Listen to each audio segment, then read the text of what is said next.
আচলতে অসম আৰক্ষী যদি আপুনি চাকৰি ল'ব বিচাৰিছে তেতিয়াহ'লে প্ৰথম এনেকুৱা ডিউটি কৰিব লাগিব আৰু খুব বেছি পৰিমাণে কষ্ট কৰি দৌৰিব লাগিব। যদি আপুনি ভালকৈ দৌৰিব পাৰে তেতিয়াহে অসম আৰক্ষী ৰাখিব পাৰিব। আৰু আপোনালোকে যিমানখিনি দৌৰি আছে, ধৰি লওক ইণ্টাৰভিউ ফিল্ডত দৌৰি আছে, তাতকৈ বেছি পৰিমাণে ইয়াত আহি দৌৰিবহি লাগিব। সেইকাৰণে আপোনালোকে যিমানটো পাৰে অকল 3 কিলোমিটাৰ দৌৰিবলৈ নাচাব।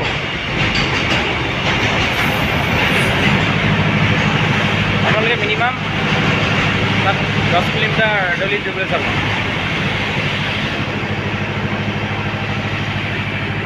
আৰু যেতিয়া 10 কিলোমিটাৰ দৌৰিব তেতিয়া আপোনাৰ ইয়াত আহি সহজ হ'ব দৌৰিবৰ কাৰণে।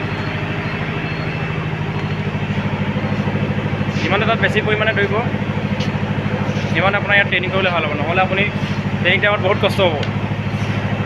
ট্ৰেইনিং টাইমত কষ্ট হ'ব। অঁ, এইজন আমাৰ দেখিছে, আমাৰ ঘৰ ক'ত আছিলে? মোৰ শিৱসাগৰ হয়। শিৱসাগৰ। আমি একে জিলাই। অঁ, এতিয়া ট্ৰেইনিংটো কৰি কেনেকুৱা লাগিছে পোৱা হোৱা নাই? দৌৰিব লাগেনে? দৌৰিব বহুত লাগে, বহুত কষ্ট আছে। মানে সেইদিনা আমি 22 কিলোমিটাৰ দৌৰিছোঁ আৰু আমি আগততো 3 কিলোমিটাৰ দৌৰোঁ, তাত যেনে তেনে ধৰিব আগৰ লাগে। তুমি ভাত খাই উঠি দৌৰাটো প্ৰেক্টিছ কৰিলোঁ আৰু এতিয়া পাই। অঁ, বহুত কষ্ট। তাকে বহুতে ক'লে বেয়া পায় ভাত খাই দৌৰিব লাগিলে, কিন্তু এতিয়া সঁচাকৈ ভাত খাই দৌৰিবলগীয়া হয়। যেতিয়া আপুনি 1টা বজাত যাব, তাৰপিছত আহি 1টা বজাত আকৌ ৰাইফল লৈ আহি ৰাইফলটো হাতত এনেকৈ লৈ পিনি দৌৰিবলগীয়া হয় খাই পিনি। আৰু বাকী প্ৰত্যেক শনিবাৰে আজিকালি 20 কিলোমিটাৰ দৌৰিবলগীয়া হৈছে, লগত আৰ্মছ লৈ। সেইকাৰণে কৈছোঁ আপোনাৰ প্ৰেক্টিছটো ভালকৈ কৰক, বেছিক কৰিবলৈ চেষ্টা কৰক। তেতিয়া আপোনাৰ ট্ৰেইনিংবিলাক খুব ভাল হ'ব, নহ'লে আপুনি বহুত কষ্ট হ'ব আৰু যিমান পাৰে কাম জাৰি কৰিবলগীয়া হ'ব আৰু আপুনি বহুত দেৰি কৰিব লাগিব। খুব ভালো লাগে আৰু কষ্টও হয়।